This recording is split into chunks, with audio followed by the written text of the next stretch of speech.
What is up, everybody? Welcome to Immortal Minds episode 2. What a milestone. We got to episode 2. We made it. How you doing?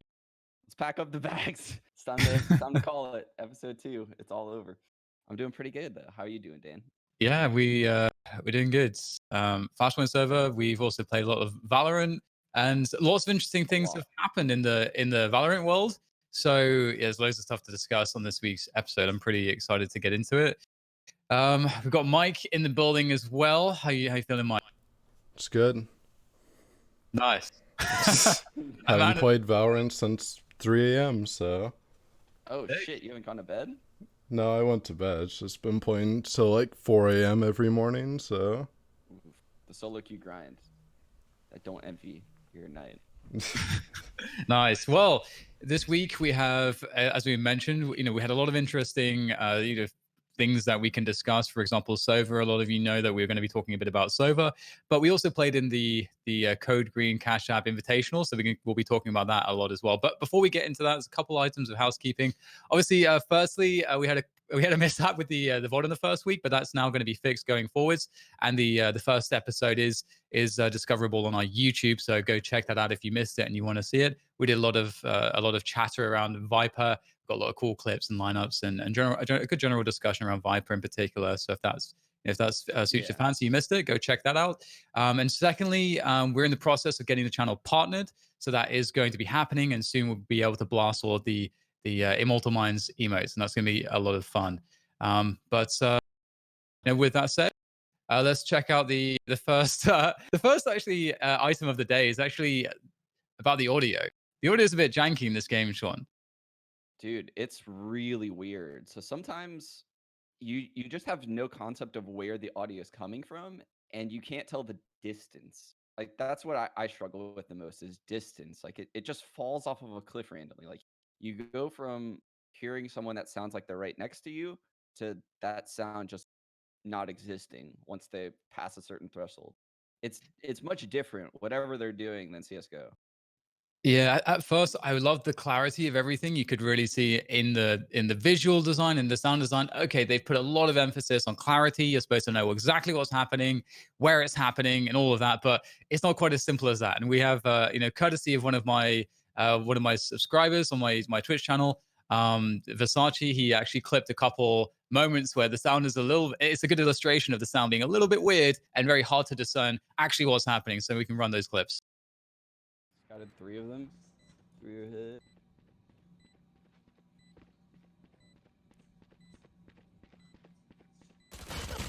Oh, what? Wow.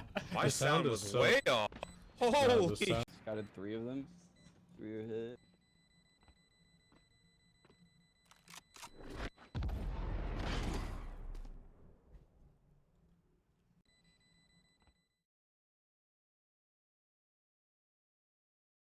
So yeah, just a couple moments where I think it really does show that there's something weird going on with the sound. And I hope that this is something that kind of gets fixed. I know it's caused a lot of issues where, is there like a solution that you could like propose, Sean, like in terms of like, do certain walls dampen the sound in certain directions, or like because CSGO made some great sound updates and they introduced, I think, the HRTF sound that took people some getting used to, but it is really good.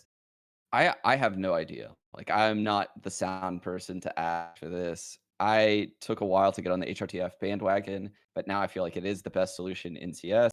I don't know. I don't know what it is, but I agree. Sometimes in Valorant, it gets really confusing. Like I don't know where the sound is coming from, and I don't know the distance. So both of the factors that you want to have come out of your sound are missing in those scenarios, which is an awful experience. It does feel like this is a genuine issue, and I thought it would be just interesting to touch on this because as I think I definitely mirror Sean's perspective in this. We're not sound engineers. We don't do sound design and stuff in games, so it's hard to really know precisely what the fix is. But it must be on their radar at this point. I think a lot of people have been experiencing this. But to talk about something that I think we could lend more thoughts towards that's going on in the community right now is the fact that Raze is getting banned from some like in-house games and tournaments, Dude. and we're like 2 weeks or 3 weeks into a closed beta and already an agent's getting banned. Is this cool, Sean? Dude, it's insane. When we played in that tournament, the Code Green tournament, and Raze was banned, I couldn't even believe it. It's one thing to have these in-houses ban a character, but in a tournament setting where, it's this early into the game, no one really knows how to play yet. I think it's crazy to ban one of the agents. Now, I think off the bat, as someone that's hasn't learned all the ins and outs of this game, yeah, she seems OP. But when when everyone learns the game and protocols are in place, I don't think her nades are going to be as overpowered. I think people will learn how to dodge the nades. The ult is a little bit weird, but you can still hear it. It's like a war cry that's coming, and you're like, okay, I'm just gonna hide for a second. So I don't know. I I don't think her nades are gonna be that effective in a tournament play setting where teams actually have, defaults and strats that they're running. But yeah, right now, I guess in pub servers, it seems OP. What do you think about her? Yeah, it is an interesting one because it's funny to see because so far we've seen a lot of response, a lot of activity from the developers where they're addressing things, with videos and trying to explain things and trying to be really active and then also just playing the game to try to show people how it's played as well. Like that's actually so cool. Like I feel like that's fairly unique. I don't think I've really seen this happen in this way before, where the devs really step in and like this is how you play our new game. But that's been happening, and there was a video in response to this on the Reddit where by like one of the things that I think a lot of the points made kind of reflect what you just said, but on top of that, it was about Raze just does chip damage. But the problem is that, and I agree, this is kind of an issue, given that the description that was given, I don't think her abilities within the game really match up because she does a lot more than chip damage. Typically things that do chip damage also don't do kill you outright if you have a full stack of Yeah. health and armor. So that's an interesting one. Obviously, the idea in this game is that there's warning you to move, and that's kind of the point is that you're supposed to move, but should the punishment be that you get absolutely slaughtered by the ability? I Yeah. think that's the main contention for people. For me, I'm with you in the sense that I I, I don't think that a character should get banned by committee of in the sense of the community deciding Yeah. that. I think we should really allow the developers who've poured their hearts and souls for the last many years on this game to give them the data that they need, because I don't think that she's so polarizing that it should be the case that there should be a Yeah. solution coming in from tournaments and the community so early on. Give the developers a chance to kind of actually get the data they need to kind of adjust things. Otherwise, Yeah. you're taking agency out of their hands. That's the true tragedy in this whole thing is that the devs put all this time into creating, they tried to create a balanced game, right? They're going to miss certain things. But in order for them to get the data to make the changes that you want, you actually have to play the game as it intended to be played. Like, if you're not playing Raze, what data do they have to actually nerf the character? They're just going to go on trust? Like, no, they want to see it played at a high level. And the high level players that are playing Valorant right now in all these tournaments won't play Raze. So how can the devs know for a fact that Raze needs a nerf if you refuse to show them? Like, yeah, I don't know. That whole scenario just kind of tilted me. Even we didn't even have a Raze player on our team. Like just the whole principle of the matter, I would have liked to see Raze play in the event. Yeah. And it's a really weird one too, because I think on this show, what we consistently parrot is this idea that people don't know the game well enough yet and how to synergize well enough, how to really get the most out of the abilities, and how, as you mentioned, like defaults are not established. There's so many things that are not established. So therefore, like we don't have the full picture. We don't have all of the information to make us such a statement as definitively as this is broken. Yeah, we don't really know that. And even with stuff that is quite broken, metas actually do form around those things, and then people find ways to deal with stuff that mitigate the strength if something truly is kind of Yeah. ridiculous. And it's only when stuff is like there's no mitigating method to its strength that's when you like really start to worry, and it's you need kind of an explicit action to be taken immediately, I think. But Yeah. it's something though that is I think a little bit more heinous actually in some respects, is that we actually saw that splits getting splits getting wrecked as well. Like people are trying to avoid playing split in some of these competitions. We saw, one of the tournaments banning that map for the first rounds, and so you could have a situation where you'd go bind haven, or was it like haven bind haven, as opposed to haven bind split, before you end up getting other maps. And so people are also expressing extreme disdain towards split, and I think that's also, I like get it, but I don't know. I just feel like people are just really sensitive right now. I don't get Yeah. it. Yeah, I don't the whole split thing was really weird. We have 3 maps, so essentially you're taking 1/3 of the map pool and saying you're not gonna play it, which is really weird. Especially because, people are complaining that the map is very, like, defense-sided, almost like Nuke, right? People keep calling it the Nuke of Valorant, where the defense just owns you no matter what because they can rotate around the map. They're not even trying to piece together strats to take map control and, filter the defense into certain areas. Like there's so many things that you can do given all of these agents to push and pull rotations and take map control in certain ways. You know, don't do what the CS player base did in CS, right? I think that was one of the biggest mistakes where CS players at the start almost pushed back on the devs and said, we want even maps. We want 8-7 maps. We don't want defense heavy maps anymore. We don't want nuke. That caused them to make all these changes that now people bitch about in CS. People are doing the exact same thing in Valorant right now. Is it really that bad to have a map that's sided? I don't think it's bad at all. I think it actually, puts a lot of pressure on you to find creative ways to win rounds. And that's a good thing in a competitive environment. Why don't you want that? Like why do you want everything to just be given to you and have free fights? Like why do you want 3 bomb site maps where it's almost impossible to have a wrong play, you know? Have maps where it's hard, where you actually have to synergize your abilities to take map control or push and pull rotations in certain ways. That's good as an esport. That's what will make this into a great esport, right? And I think Yeah. people are taking that away too early.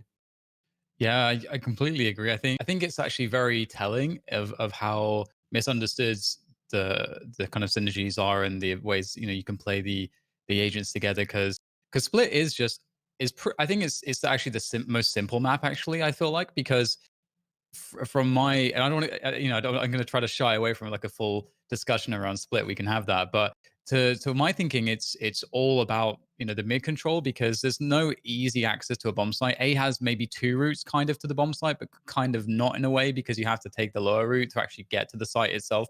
But otherwise, you need mid control to like make sure that if you are going to a bomb site, you can actually have a split, or you can pull rotation away, so you're not running through a choke point which is being defended by 2 or 3 people. So it tells me that people don't know how to do mid control whatsoever.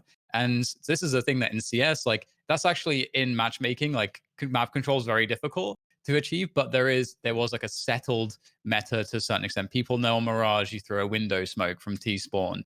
People know that you should throw top con smoke, even though everyone refuses to learn it. Like there are Yeah. certain things that are a given in CS, but aren't yet in this game.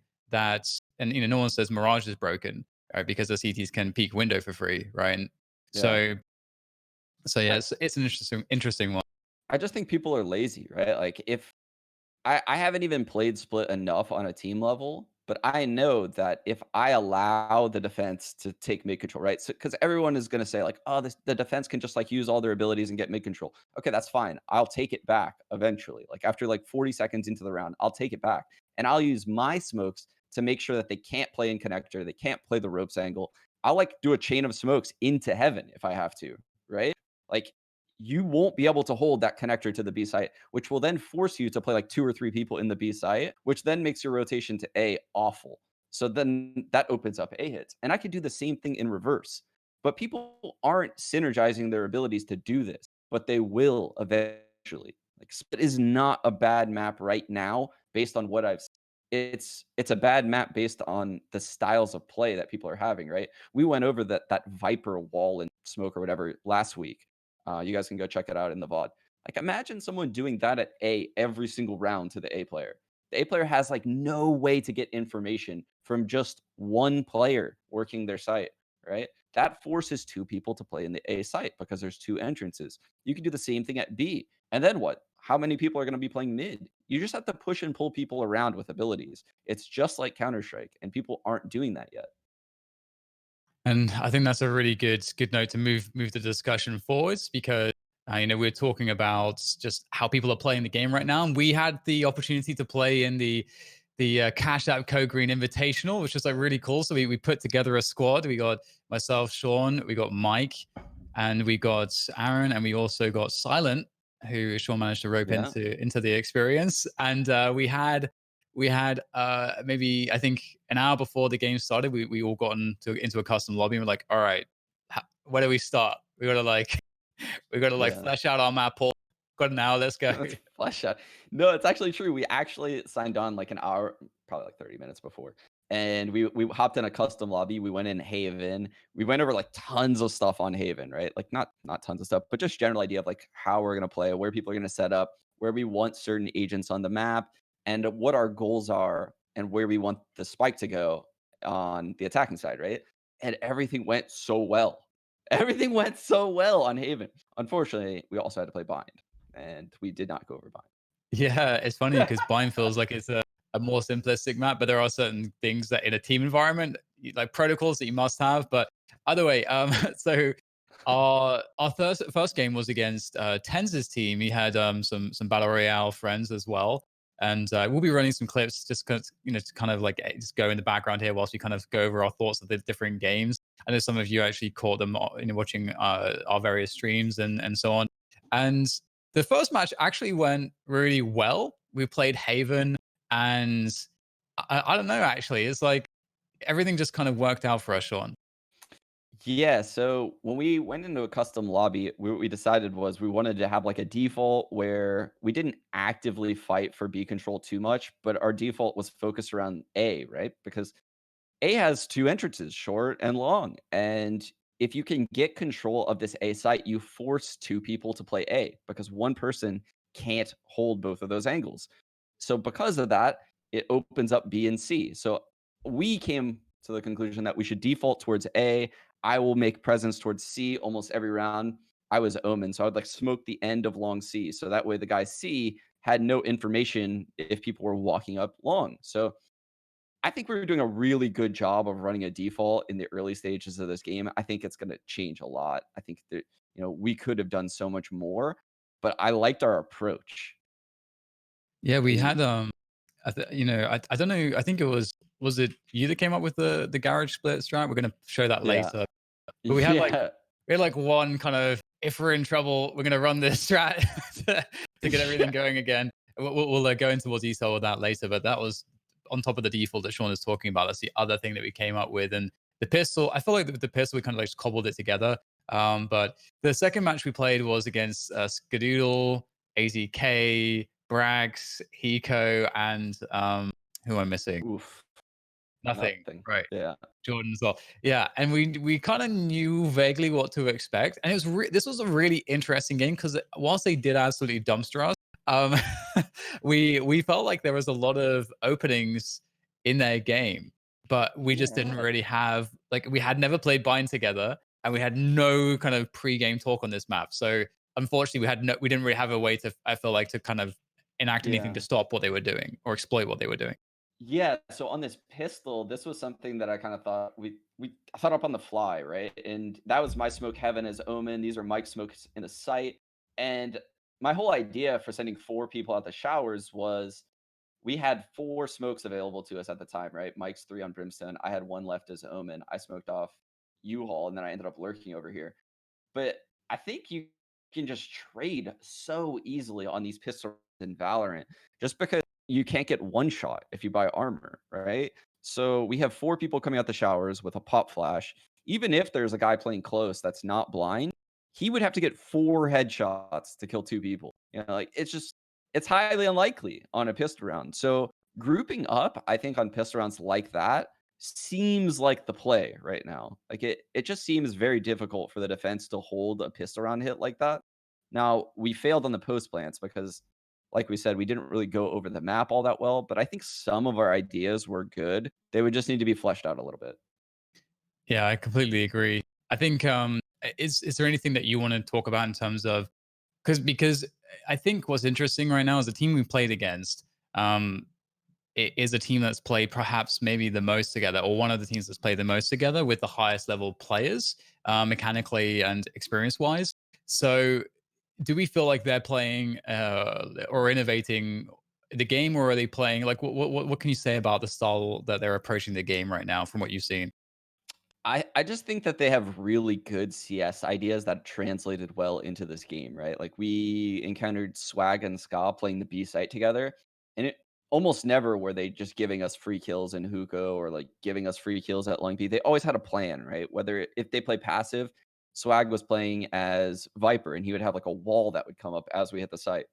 Or if they played aggressive, they would double push long B together, like mid round. Or if they played in hookah, they had a cipher camera holding long A or something like that. Like there was always or long B. They always had a plan at the B site, which made hitting the B site versus those two players very difficult. So it made it seem like we had to go A. Now I don't think their A was perfect, and it also made me realize the importance of taking U-Haul control on attack. I actually think it's gonna matter a lot. And it also made me realize that I think on defense, there's gonna be a meta of playing pretty passively on the A site, right? That's something that I realized after playing them is that we could have won tons of rounds, and probably the reason why they won tons of rounds on Bind is because they faked pressure towards A short, they faked pressure towards bathroom with Jordan smokes, and then they would play passively on the site and almost let you have that short A U-Haul control, and then they would retake. And it was very difficult to stop their retakes. Part of that was because we didn't really go over post plant scenarios, but I that's what I think. I think personally that defense is going to be a lot of like fake pressure around the map and then playing passively into the side. What was your takeaway from it? Like we didn't really go over like our takeaways from it. That's true. Yeah. Just adding to your point quickly there. Yesterday, I was actually thinking precisely about like the point you were just talking about when I was just playing. I was just playing Omen and I was just playing mids on split by myself, I think. And I was thinking like, oh no, actually, I was playing Brimstone. Sorry. And I was thinking of like the different ways you can deal with mid. And I came on upon that same kind of realization that actually this game is so much about minimal investment possible to just have the enough pressure that unless they really want to go for it and really go for the full investment, like they're going to drop some smokes and maybe use some flashes or whatever it might, and use some bodies to actually take a position on the map, you can actually get position fairly safely for very little, like a single brimstone smoke. And I realized that actually this is a lot about retakes, and even for me as the brim, I would want to later in that round drop some more aggressive smokes with a Molotov to then take forward position later into the as opposed to wanting to dump anything really if I could avoid it at the beginning of the round. So I'm on the same page with you. I think that's very much what this game is about in my eyes right now, is the retaking of position and like pressuring everywhere, because it's so hard to really know the information that you get in this game. Much like CS, like getting that early round information isn't that valuable because there's so much Yeah. time for the opponents to change things. And in this game as well, there's so many abilities that can aid you to change things. And as to how they were playing, it did feel like they were playing very passively, and it felt like it was exploitable if we knew how to better challenge positions and better take away positions from them. And so that was something that, because we, as you say, we didn't go over the map, I felt like we just didn't have the ability to execute on that opportunity to really see how good is it actually if these players are playing passively, because you would also assume that they can do it with the best of them because they have such great mechanics and great CS fundamentals. So I'm really curious about that. Yeah, I would love to play them again, obviously, like once a week and just see like how we can improve tactically.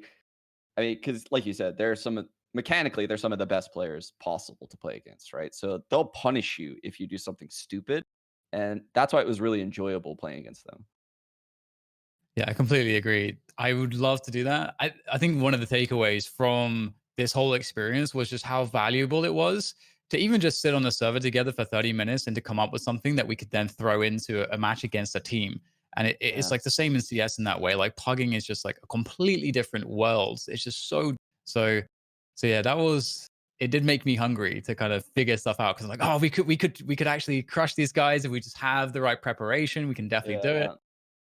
Yeah, it definitely feels like the whole chasing the dragon thing, right? Where you're literally just like you could taste a way to beat them, so you want to go into a server and theory craft ways to use your abilities, and you're gonna play them again, and they're gonna be better. It's gonna be insane. Like there's gonna be so much evolution into this game, and then I mean, do we want to hop into our next matches? Yeah, yeah. Unless you have another point you want to make. No, so we ended up playing Trick 2G also, his team on Haven, and that game was a little bit closer. I think I didn't really feel like we were in jeopardy of losing it up until like the very end when they started to rally a little bit of a comeback. I felt like we took our foot off the gas a little bit in this game. I, I don't know. This game was interesting. I think we just did a really good job of splitting the sites in this map. We didn't hit A as much as we did in the first matchup. We tried to hit, C and B a little bit. We actually did our split in this game, which was super cool. This was the one we did it in, right, Dan? Yeah, The I B think split? we did our B split actually against, I think, Tenz's team as well. Yeah. Yeah. Oh, this was the one you won tons of post plants using your abilities from Long Yeah. C. So this was something really cool. Dan was actually like hitting the diffuser off of the spike from inside this cubby in Long C, and it allowed him to win multiple clutch scenarios. Yeah, Super cool. the fault line as well, like even though it doesn't knock you off, just like dazes you, forces you off the plant if you try to stick it. And Yeah. then you're definitely going to die. So it's really interesting playing those post plants. One thing is that I think our defense on this map was a little bit difficult because I was playing long A and I was getting wrecked by Cypher's camera repeatedly, and I just didn't like call it, and so that was causing a lot of issues. And then what we did was we did a role swap. We got Sean playing along with the operator instead with a sniper, and that actually fixed it. And I felt like we were just fine after that. But that game was a lot closer than it should have been, I think. Yeah, that's something actually that happened to me earlier in the week when I played Ska's team with like a random, mix that I put together. But Ska would throw his cipher camera up in the tree in like T spawn and basically be able to spot the long A push. And then he would communicate with nothing. This is actually something someone clipped and put in my chat. So the cipher would put the camera in the tree, communicate to nothing who was the A lurker, nothing long, and then Jordan would just walk out long and clear long. And it was just so OP, right? So I realized that after the first time I played Ska's team that this is going to happen a lot. Like you have to look for that camera that's looking over long A because you can't just give up that ground for free. So I would just basically play it as Omen. I could like teleport across to the box, or I could pre-smoke it, and then I could look up into the trees and try to find the camera after I smoked it. I think A is going to be really difficult though. I do think like a lot of the fights on Haven are going to be centered around A, and that'll be interesting to see. I don't know if you saw on the Reddit yesterday. There's a spam that's like from B that goes through the door outside B site for defense, and it spams that narrow choke point in short A. Yeah, it's super Nice. cheese. Like basically, you don't even need to watch short A if you just have someone with an ode and unloading a clip into that door. Oh man, I didn't see that. I'll have to check that out later. Yeah. God damn. And very quickly, like moving into like the last match that we played, where we ended up getting knocked out of the quarterfinals, was against Lex's team, who've been playing loads. That's right. And what was really painful, I think, about Pretty this sure game Cypher is that threw it something felt in like actually. they were Cypher playing a threw, really like, a bad tripwire A in setup, total. but we couldn't. We just were getting absolutely can wrecked by smoke it. Grego on the Phoenix on U-Haul because we just didn't have good protocols hitting this to then? deal with U-Haul. Yeah. And smoke it? that was very frustrating Yeah, because they were full playing line like a smoking. Sova, a Phoenix, and Smoking like now? some And other the characters didn't have brimstone. any way Go, to guys. slow Yeah, you yeah. down, I think. No, they played their brimstone, spawn but the by brimstone ourselves. would push 30 into seconds showers left. and smoke out So- our entrance to showers. Yeah. Which sounds like a really more sick site. idea, but when this game don't is remember how that evolved, goes. imagine we 3v3? just wait out. I think those one's smokes. elbow. Or imagine we 2v2. have a character that Yeah, can elbow. help us go through those smokes, right? Like if we One actually enemy double down. remaining. On you know, bomb. Enemy reach down. all Half actions left. through that 10 smoke, seconds or if we left. actually coordinated Whatever is in right on the such a bump way. left. Let's see. Oh, we had like a Sova dart that goes through the smoke and then would outline where Lex is CT. playing on the smoke, and then we can just take Nice. showers Nice. for free. Good job, Right? We would just go right through his smoke if we had those things, but we didn't have those things, and we didn't have any protocols. So, I think over time that particular stall out strat of showers isn't going to work. But we couldn't abuse it because we didn't really talk about anything, which sucked. Well, it's time to talk about Haven and move the discussion onwards. How to play Haven. This is something that we had to think about quite a lot.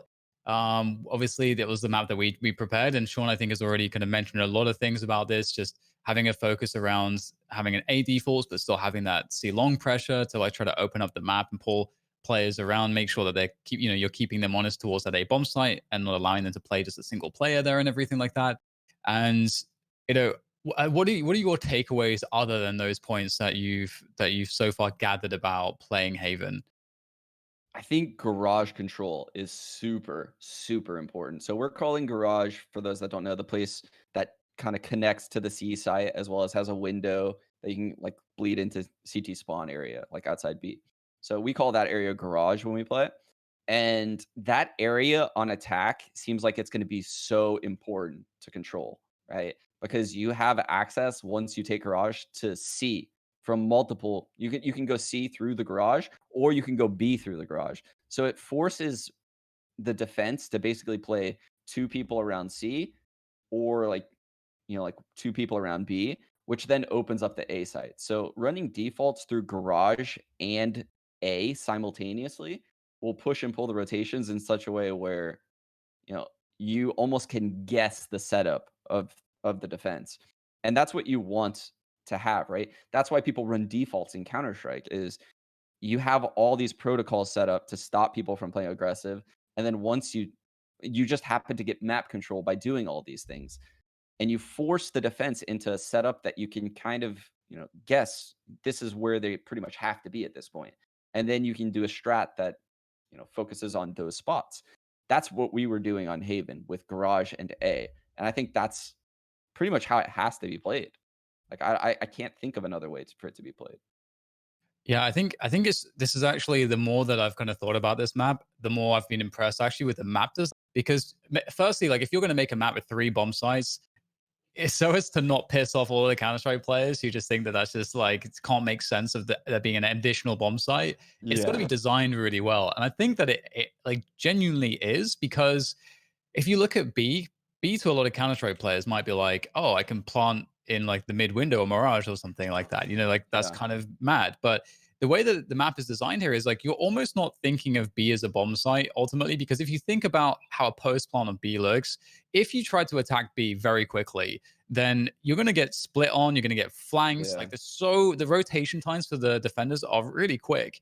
Also, the kind of defending it is really difficult. Like it's very easy to just use your abilities as the defenders to actually breach any smokes, any walls, to like brimstone ult there. There's like all this AoE stuff that you can throw in there. There's so many different ways to get in to that bomb site. It's very hard to play the post plant. And a lot of people want to try to play the post plant outside of the B itself by having mid window control and maybe doing a plant for the mid window and stuff like that. But even still, the vision can be denied so easily if you're doing this early in the Yeah. rounds. So the other scenario is like a mid or later round scenario where there's less utility for the defenders to have available. But still, even like if that is the case, you're probably going to be in a position where you played a round where ALC is going to be an option as well. So I really like how it looks like it could be really, really ridiculous having 3 bomb sites, but it actually works quite well, I think, in terms of the kind of pluses and the pros and cons of actually going for that B bomb site. And what was really Yeah. cool about the garage, I say garage as a Brit, and Yeah. I'm really confused because I hear everyone saying garage around me. It's just really weird. But what was I think part of the genius of the garage split is that it creates this spot where you can like you're hitting them before they know what's happening. They think it's a C split, and before they've really worked it out, you've isolated them, you've created picks, and you're almost getting a bomb plant. They just don't actually have time to react to it. And so I really like the fact that your job as the attackers there is to, after you get this very quick, surprising attack that looks like something else, is to make sure that the defenders stay isolated.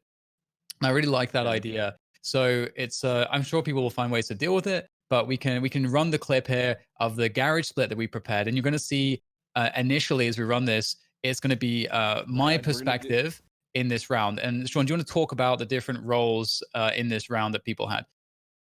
Yeah, so when we talked about it in a server, the way that we wanted to run it was I would be Omen, you would be Breach, obviously. We would go through B main, like the entrance to B the normal way. And the other three, they would try to get garage control first. So you can see me over by C. I'm going to throw a smoke to the end of long C, which denies vision from C, right? That basically sells the fact that we could be doing a C split. And then I go back and I help them take garage. I throw a flash through the wall with Omen, and then I kind of help them take garage. You're making presence by A, basically making this guy respect the fact that we could be doing our A default, which we've done several times before. So after that's done, we then get garage control. So we go back, we get garage control, and then Mike still has 3 smokes, right? We told him not to use any smokes on this round. He then would use those smokes to block off the CT spawn. Like, so say you go into garage, you go through the window. Mike's smokes would basically block off CT spawns. That way you could take a right and go into the B site. Meanwhile, we would be splitting through the B entrance from mid. So it all worked out really, really well. And I think your breach flashes that we went over were super strong. Like, it basically makes it so that way no one can play in the B site. And also, I smoked the back of the B site while they were splitting. So if there was someone playing back site that would recognize, this split is coming through garage into B, he couldn't just hold an off angle on them because my smoke was back sight to protect them. So you can see there's one of my smokes on the right, and there was actually another one back sight. And there's their, so they brimstone ulted to counter us. So I hopped out. I'm just spraying through it a little bit, and then when that fades, I go in and play. And then I telly on top of the box that I'm about to go onto. Everything just seemed so unstoppable when we ran it this round. I'm not gonna lie. Obviously, there's tons of ways to beat what we did, but you can tell that this team hadn't experienced anything like this before. Yeah, it felt really good because it was also like the one round we had where it's like we have this coordinated like hit. We're gonna make it look like the AD for as Sean said, and then here's this split, and everyone knows the roles. It's really cool because it was like a taste of one of the many, many, many setups that teams are going to be coming up with that they'll be able to use on the attack. And it's really cool, like playing the game at that level, because I think it's fair to say that's probably the most coordinated round of Valorant I think I've played to date. That in a round like Yeah. that.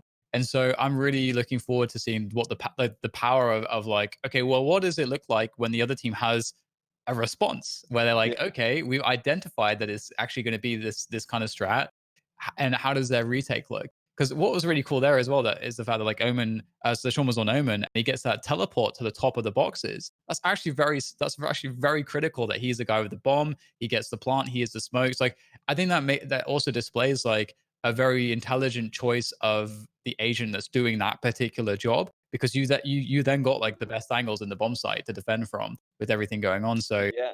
there's Well, we so talked about much fine tuning.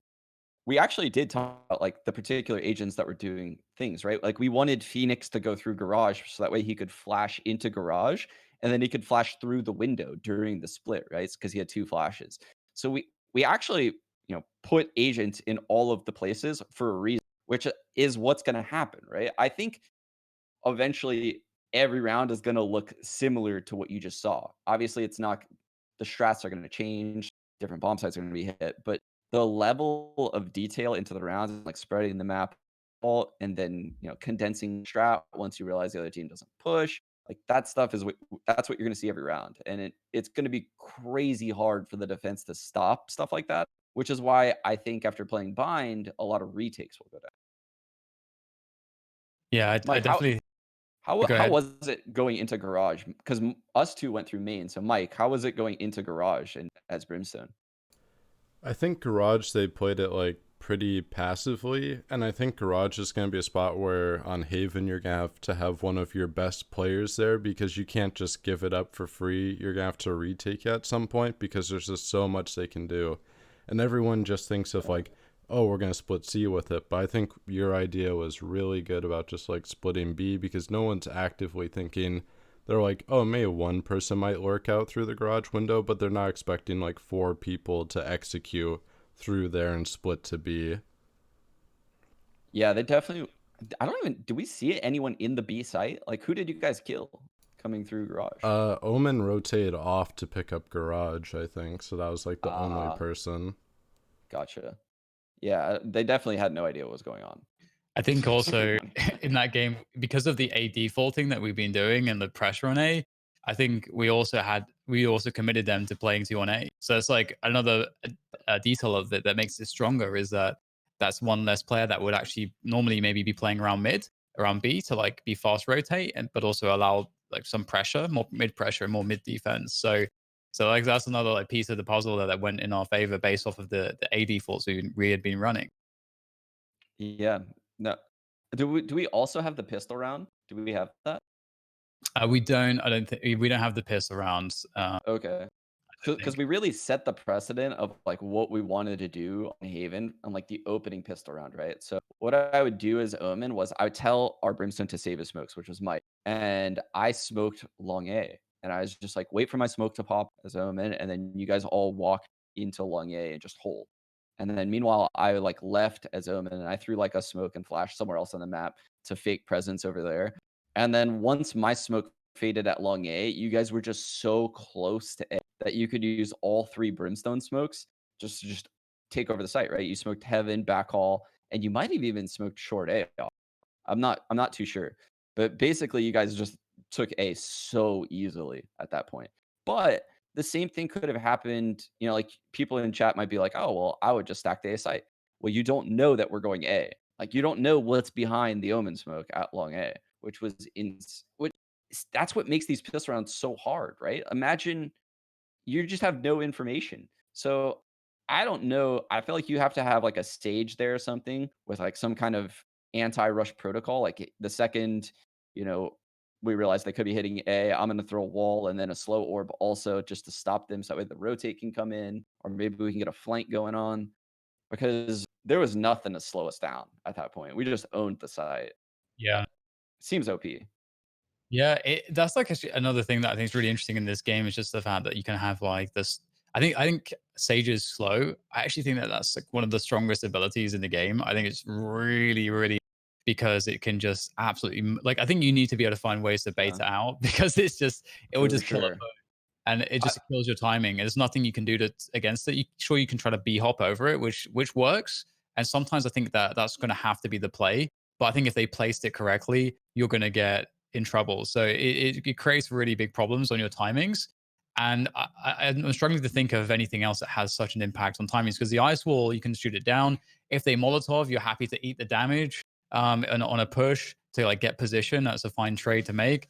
But there's nothing quite like I think the ice wall because if you're executing and you have all these forward smokes, you're okay to run through some smokes. Smokes are no yeah. problem, but you can't do anything about the ice on the ground. So You it's could bunny tough. hop through it in like 3 hops, but it's just yeah, I think after playing all the characters at this point, I think Sage is the most essential. Like I'll say that. Like in a team comp, I think Sage is just so valuable. The ice wall can get you onto places and get weird angles, and it's super hard to hit down. It could completely stall out rushes, could win you pistol rounds. And the slow orb, obviously, that can win you rounds, right? Those last like 15 seconds, and no one's coming through those slow orbs. I haven't once seen a team try to commit through a slow orb. Never. Like I've never seen it actually. Like especially not in like competitive play. You're not seeing anyone trying to bunny hop through a slow orb. That's not going to happen. So I think, and her res is really good. Like everything in Sage's kit is super fucking strong. The heals on teammates, not every agent has something where I think every ability is just really, really strong. I think every other agent has one ability that's like Brimstone's stim thing. Like I don't think anyone's nailed that yet. Yeah, I was thinking about that yesterday. Someone who does play Brimstone a lot is Mike. So what's been what has been your kind of experiences playing Brimstone, playing Haven so far? Like, do you have any additional things to add on like some like interesting stuff that we learned through playing these matches? At first, when I started playing Haven a lot, especially as Brimstone, I would focus heavy on mid control.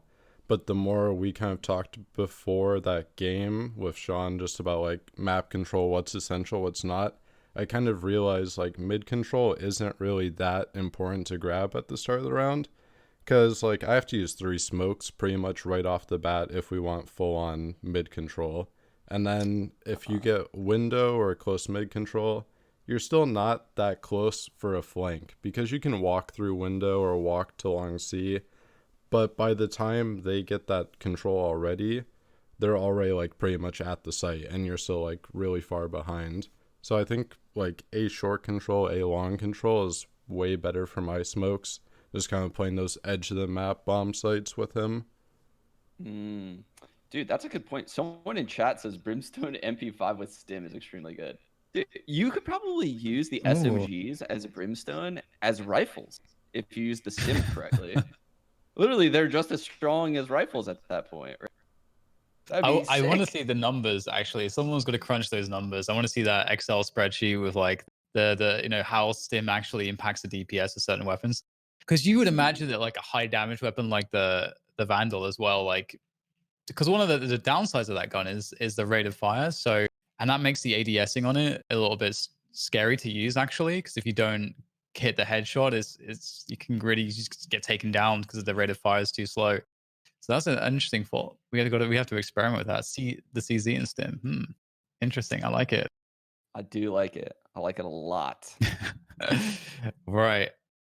So Haven's been like an interesting one, I think. One thing we haven't really touched on per se right now is what do we do on the defense? We've talked a lot about attacking and like how we manipulate the defense. Like what are some of the thoughts there? Because obviously the ideal thing is to have two people on like committed on A, but we had a lot of issue. Like I had a lot of issues dealing with that Cypher camera, like you were talking about it previously. Do you have any? Do you have any insights currently, Sean? And like, what do you think is the best way to set up the agents? Like, which agents do you even want to pick? Who should be playing where? What kind of setups should we be using right now? I haven't really done too much like deep thoughts on like I think any agent can play almost anywhere, but there's certain agents that you probably want in certain areas. So like Phoenix, for example, that was like one thing we definitely discussed before the game is like anyone can play anywhere, but Phoenix, I kind of want you playing short A or garage because those are close quarter situations where you could use your flashes really well. All of your abilities don't really lend themselves to being like, someone that can hold long C or someone that could hold long, you don't really have a good character to play those spots. I'm sorry. So you shouldn't. You should be stuck to these two areas. Maybe you can rotate between the sites if you want to. We also talked about the fact that in a lot of public games, you'll see like Brimstone double smoking window and smoking, the T entrance to mid. And like all of the defense will like just flood into that area. Now, in a esport level, we decided this is what Michael alluded to earlier. You don't really want to probably waste your Brimstone smokes doing that. It's not like they refresh. And it's very easy for the attackers to retake those areas. Very easy. Like you're in the open. We went over it in like a custom server. There's not many places to hide. So if you're going to take mid control, or how many people are you going to leave there? Because if you're just going to give it up and just assume that it's going to take a long time to retake, well, then you don't really have abilities later on to stop the bomb site hits. So you kind of got to pick and choose your battles, right? There's also the style of the Brimstone playing back of B and just continuously like refreshing the smoke front B, refresh the smoke front B, refresh this, and just basically try to time teams out. But I don't know. Like I don't know what the right way is, but it feels like you should be playing like one garage, one C, one B, one short, one long. And obviously like that's the standard default setup.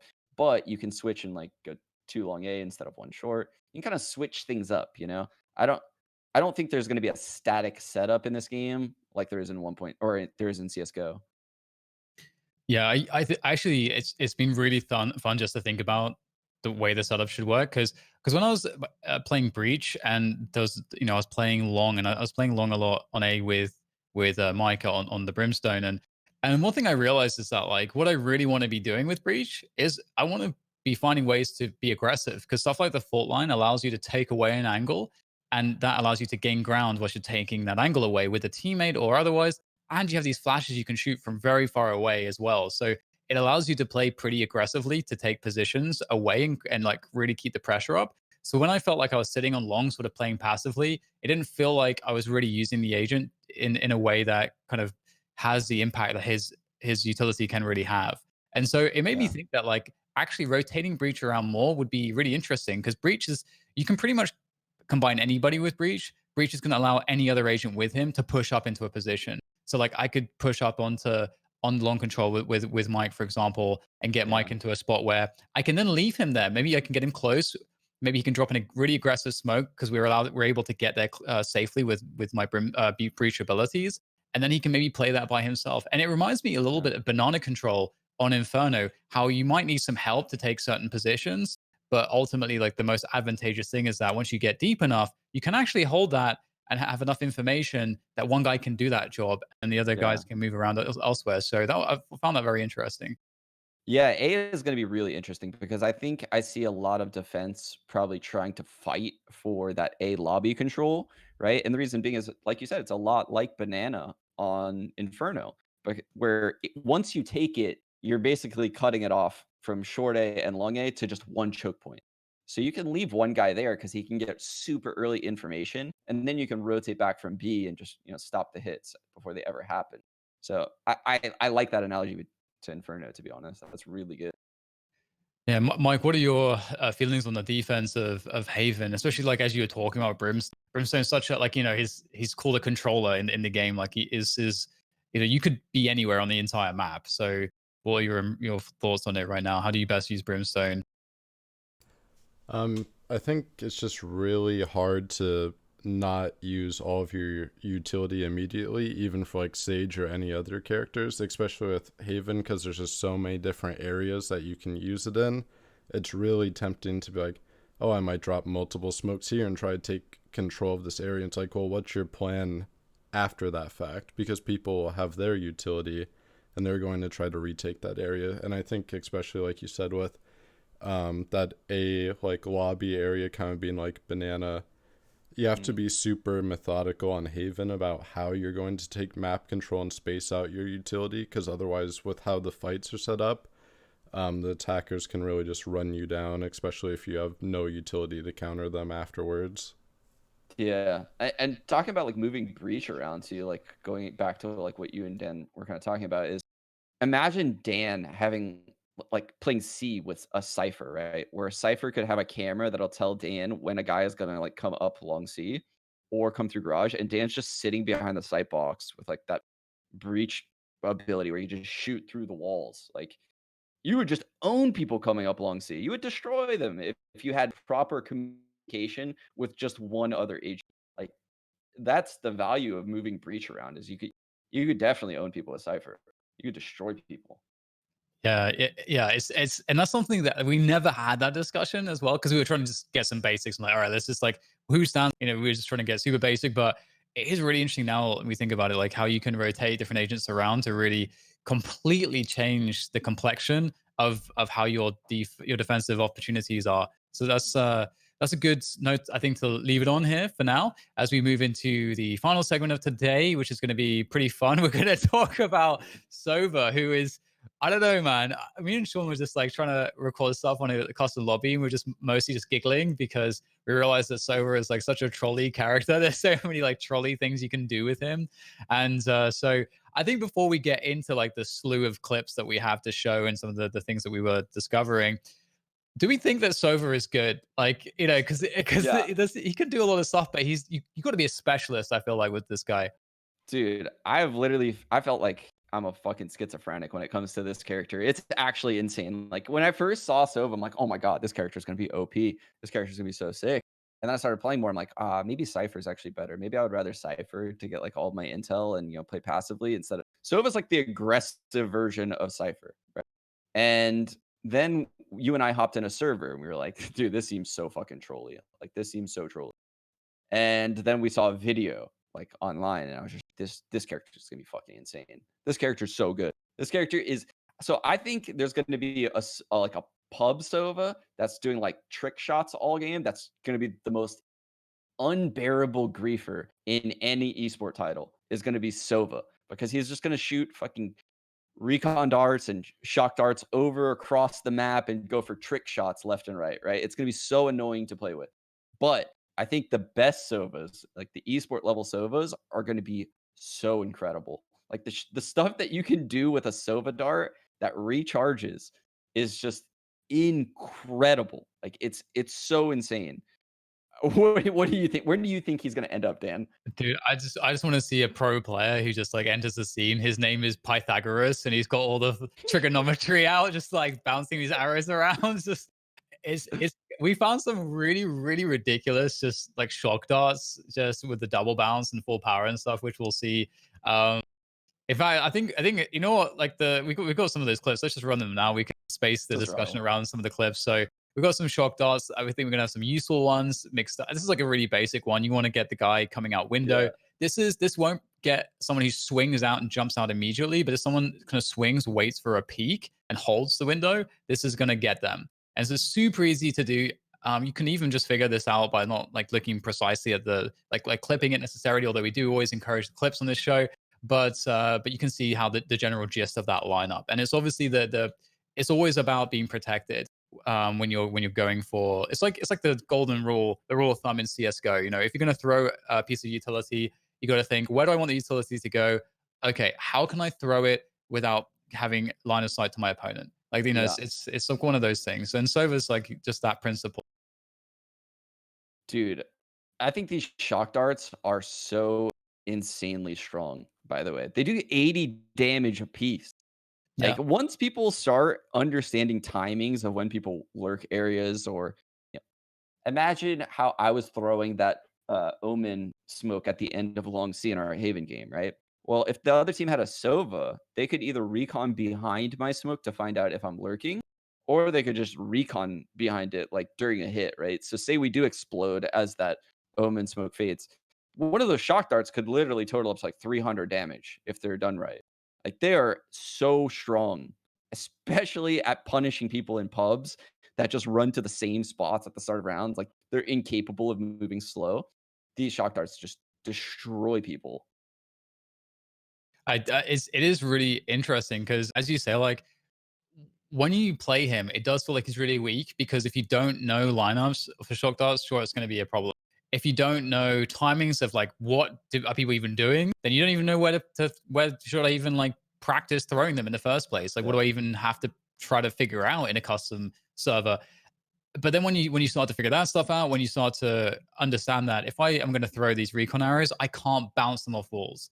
In most cases, they cannot come with warning. They have to land behind someone. They have to come from out of line of sight from the guy's general crosshair placement. That's at head level, so it's got to come from the sky, and it's got to hopefully land behind him, or at least if it's going to land in front of him, it's got to be good enough that he's not, at least one pulse is going to go off, and Yeah.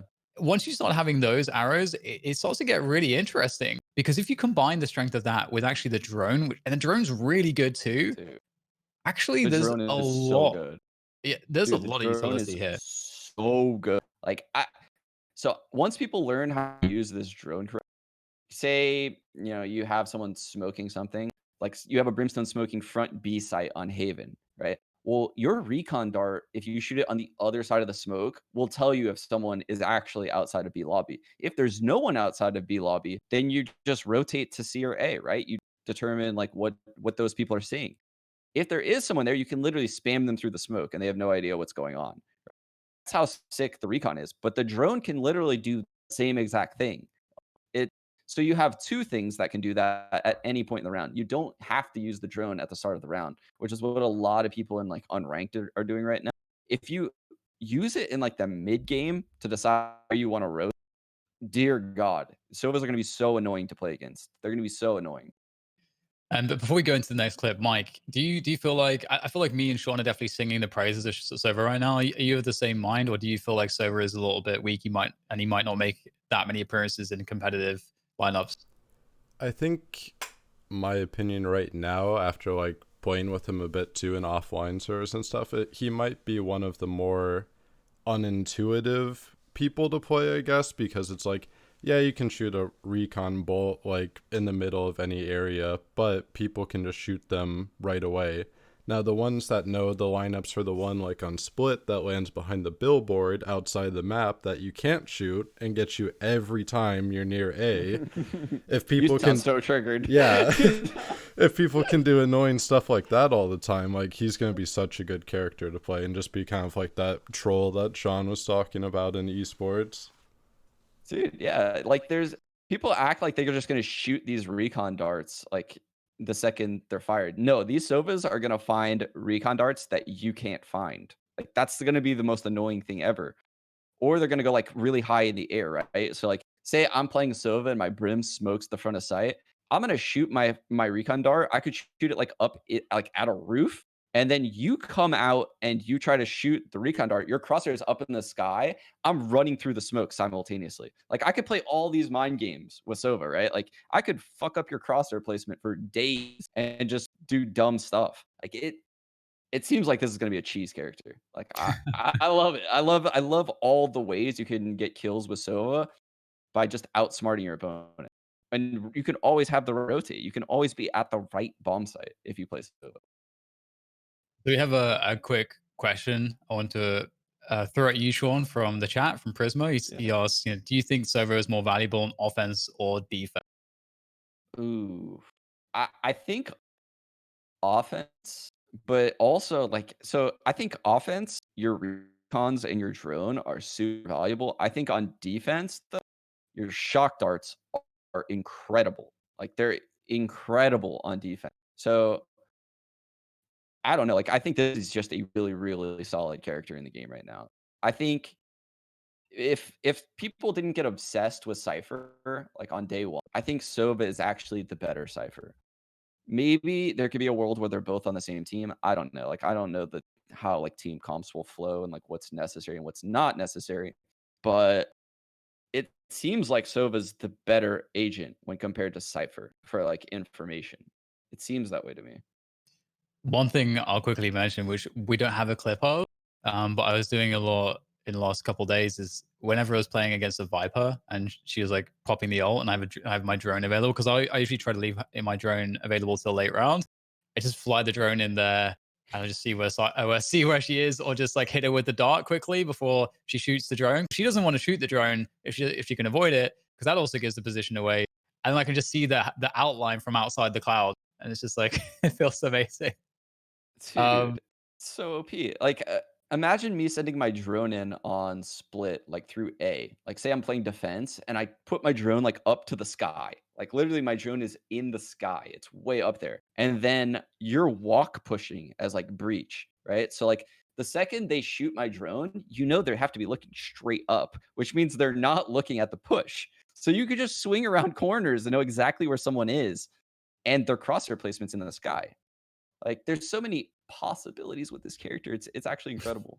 It's All right, incredible. let's start running the clips because we've got so many to go through. So, right, let's get that next shock dart. So this is a shock dart for teams that are going out of the T side of mid opposite the garage doors like very quickly.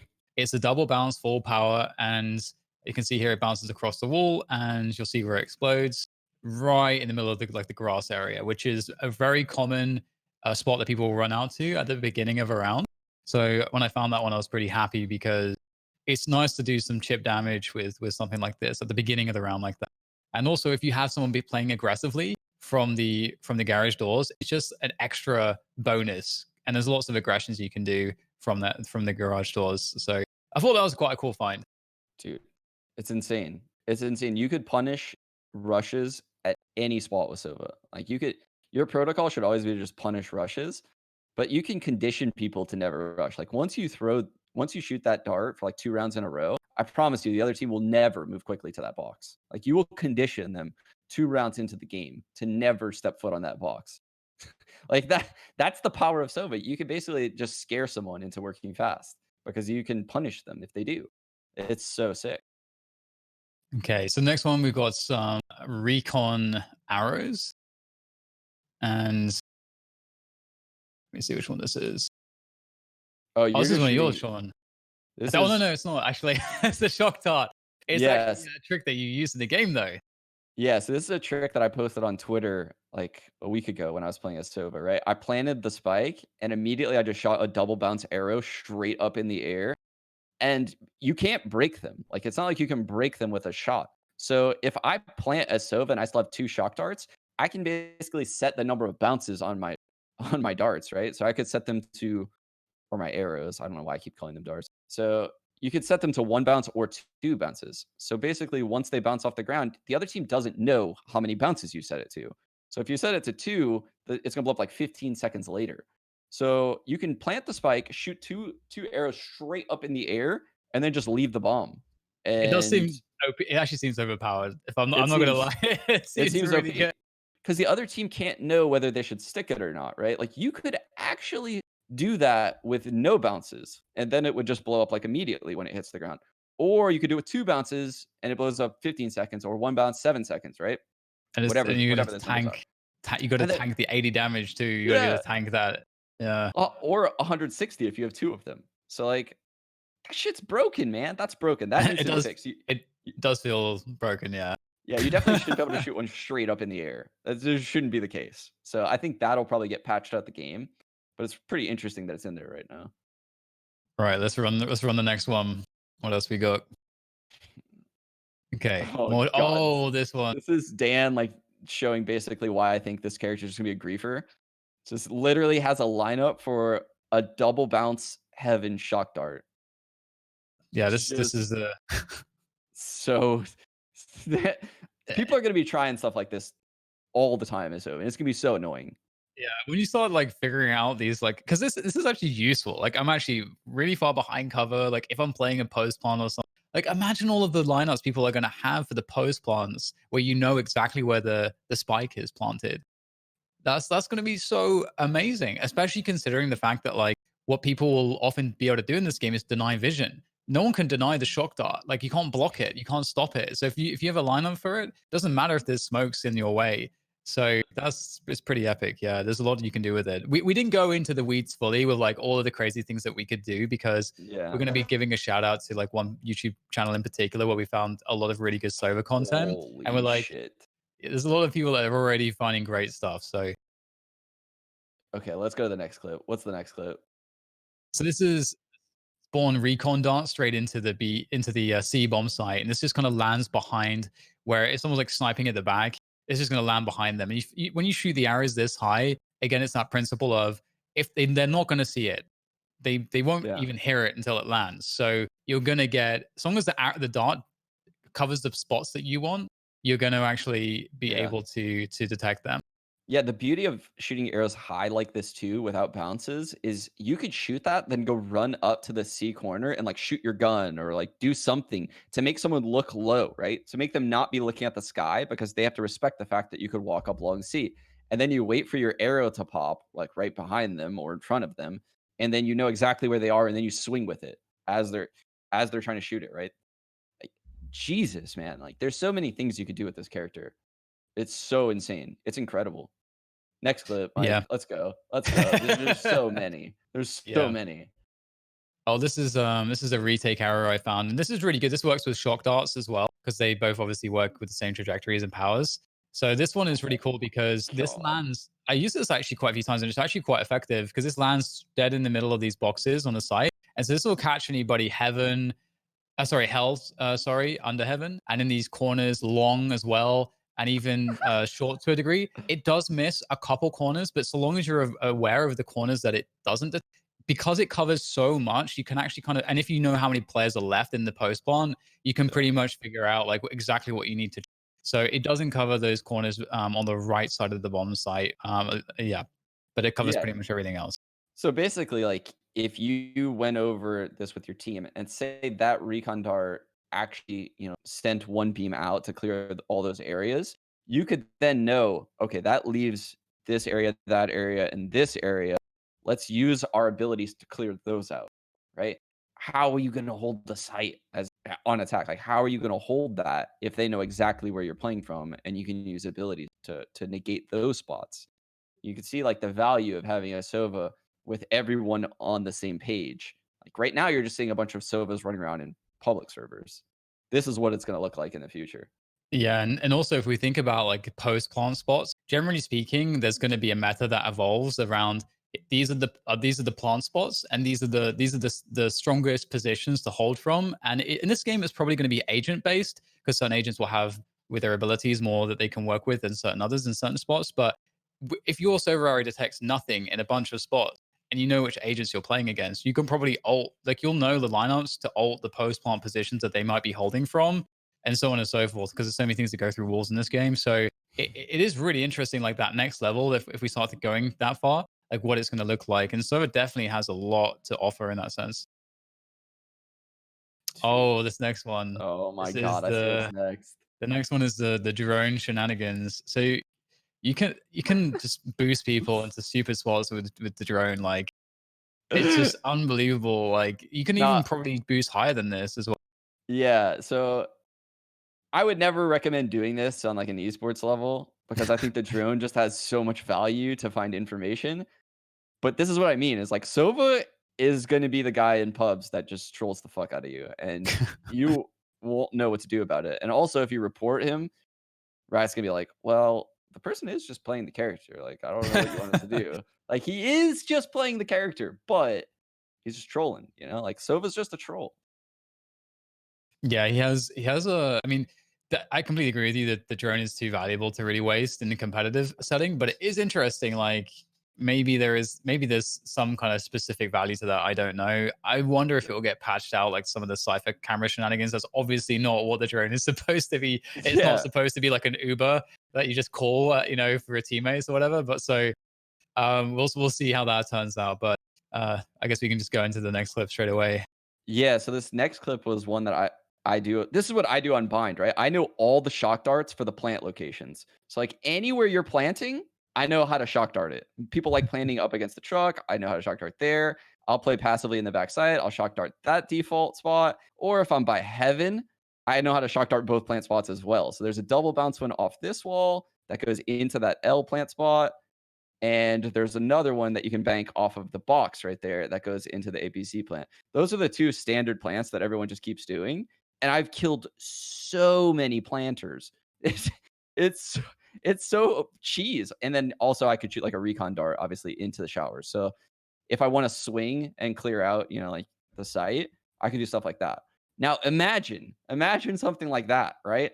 Now people are gonna have lineups that are way better than mine that are just like you can't find where the Sova's even shooting the arrows from because they're getting launched like across the map off of two different walls. Like it's gonna be very difficult. That's why I think this character is so strong. You're gonna see some nerds come up with some real clever stuff. Real clever stuff. All right, so we got another shock and recon. Oh yeah, so here's the shock dart that I found from Garage that would stop, the early hit. So it's just a single bounce. I'm sorry, I think it's a double bounce and two charges, and it goes right into the box that everyone runs to.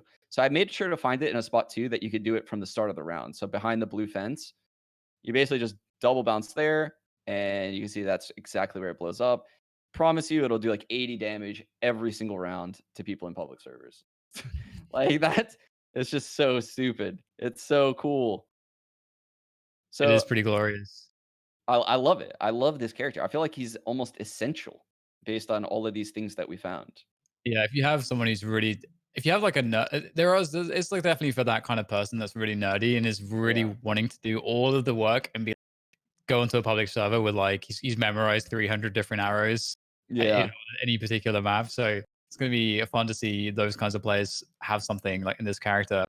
Yeah. And So this next one, I think we talked about a lot how garage control is super important on Haven. This is the best arrow I could find. So double bounce, full charge, and you can see it bounces 2 times off the doors, and where it pops, it actually gets down the hallway of garage and behind the box and in all the corners. It doesn't get up in the window. So that's the one thing you would have to clear. You'd either have to have someone smoke it or you could just go in pre-aimed at that spot. This one for the back of C site, you can see how I'm lining it up. It's gonna go to the back of the site and just get everywhere in the site. So I throw this one all the time when I'm going C. So it gets all the corners in the back, anyone backside. It doesn't get someone close to the garage, but then you know that that's where they have to be playing C from. If they don't shoot the dart, you know exactly where they are. pretty nice. And So that was ugh. also like a nice on the fly one as well as opposed to the one that I was doing, which is like go straight up into the sky. Yeah, so this is my A site shenanigans here coming up next. So I line this up with where the arrow is, like the actual arrow, the tip of it. And this is a recon dart I'm shooting and then a shock dart that I'm also shooting for the rotate.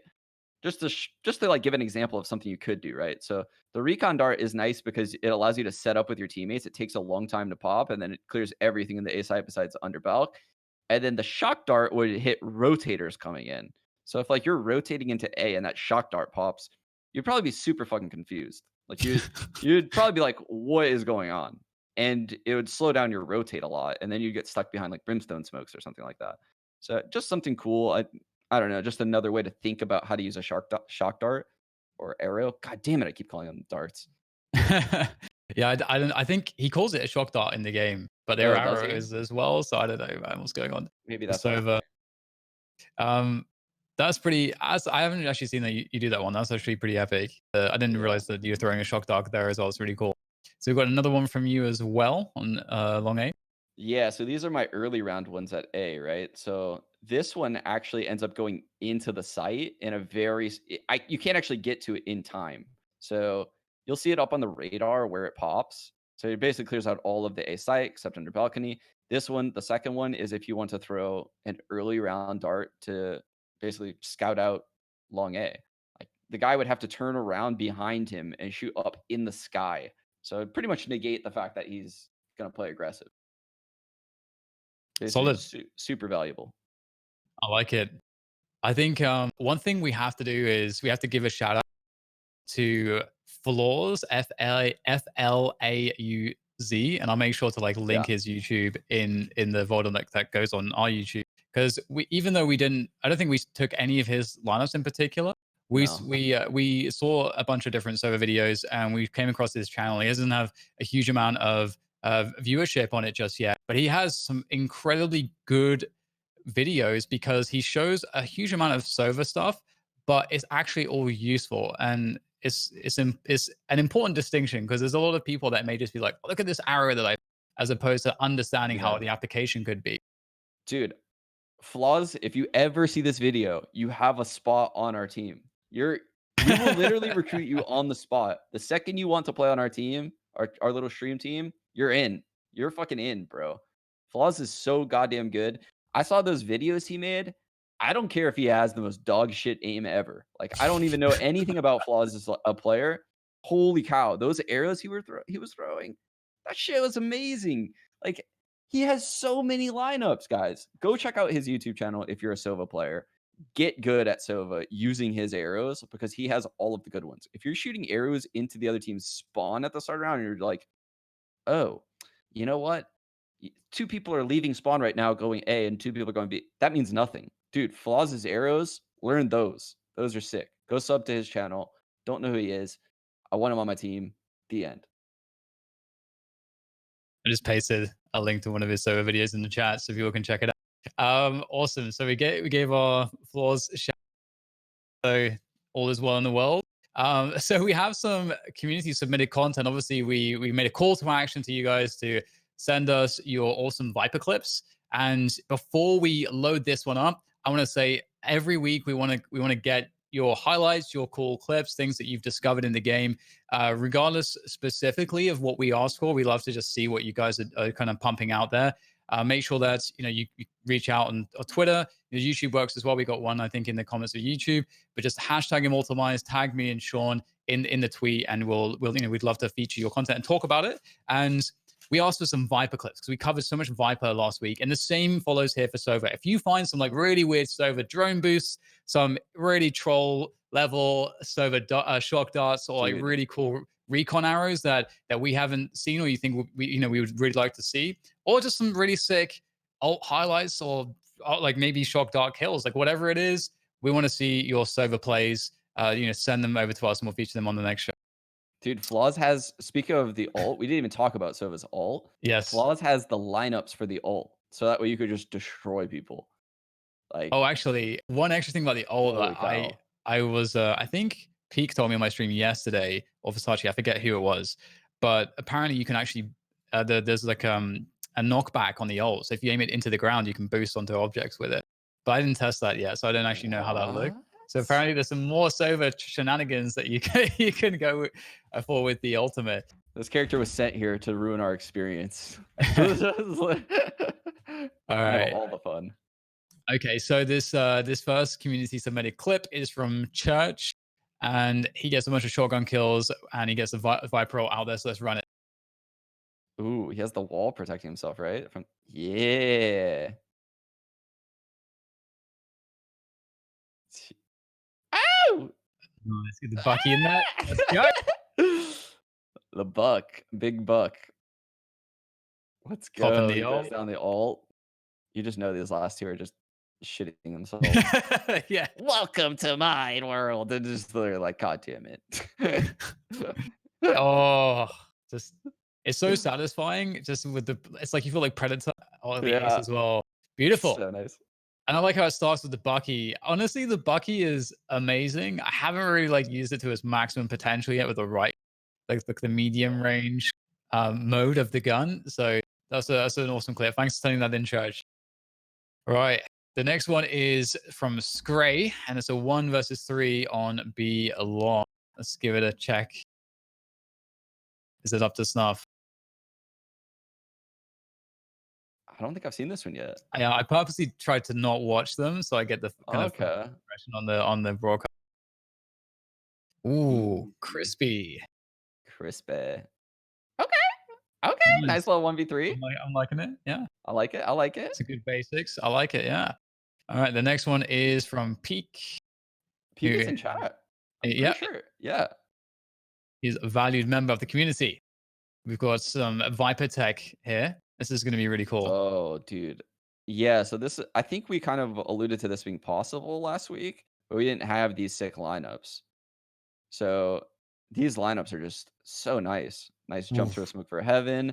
And then I think that clears the heaven corner. I don't know where the second one went to be honest. We'll have to see if he shows. So basically, like he's cleared out all of the heaven angles with his utility, and then his wall allows he can take that wall down at any time. Like you don't have to have the wall up. So like basically his whole team can get behind the wall and then he can just take it down and have fights all in front of him. It's so sick. It's actually, and keep in mind it's Viper, so that stuff is there the entire round. It's like this is the kind of stuff that I was talking about earlier when I was saying like people aren't really trying on split yet. They're not trying yet. Imagine you had a Viper throw this every single round. Every Yeah. round, right? As an A player, it immediately changes the amount of spots you can play from like a dozen to like 3. And then you have to play those 3 spots every round. Now imagine if Brimstone was working A on defaults with that Viper, right? You could throw those at the start of the round, do it once, wait for some counter utility, and then come back like 40 seconds later, right? Like you can do any of that stuff. There's so many possibilities with Viper. I love her as an agent. I feel like she's really underused. I think I just, yeah. So I think there's something about this which I think people might start to understand where the value is, because when you look at, like, you want to go for that A hit and you're dumping that utility, you're dumping that pressure in to try to accomplish it, you're going to get that resistance. You're going to get that response from the defenders. They're going to dump the slow orbs. They're going to dump the walls, the smokes. They're going to dump all kinds of stuff to stop you on that hit. You've depleted their utility. If you have a Viper and an Omen, you have two people that can redeploy stuff. Like they have a, obviously for Viper, you know, once you set it up, except you can grab the orb again, the smoke orb. But imagine when there's like less utility available. What are the options for the defenders on A at that point? They have to actually make a decision. They can't really push heaven windows, so they have to try to hold on to a ramp control. And so like that's actually then a dilemma. Do you try to push through the wall? Well, you kind of can. It's Viper's wall. It's very thin, but there will likely be people holding you on the other end. So now it's like a battle for the A ramp control. Like now we're like getting into like some really interesting territory and how the game should be played. So thanks a lot for sending that in, Peak. And again, just a last call to action before we close down the show here today. Thank you all for watching. Make sure you send us your awesome clips, especially Sova. We're really looking for those Sova clips for next week. Anything that you can think of. Hashtag Immortal Minds on Twitter at DDK Esports at Sean. Is it Sean Gares or sgares? I always forget on Twitter. Sean Gares. Oh, it's right on the overlay, right there. Yeah. So there we go. The work's been taken out of your hands. So thanks again for watching, everyone. And thank you to everybody that made this broadcast possible. We'll be live again next week at 10 a.m. Pacific time, which is 6 p.m. GMT, 7 p.m. CET. So we're time zone friendly across Europe and North America. That is all from myself and Sean and Mike and Bree and Korshik and Carl, everyone who made all of the assets and makes everything tick on the show. Thank you for watching. We'll see you next time.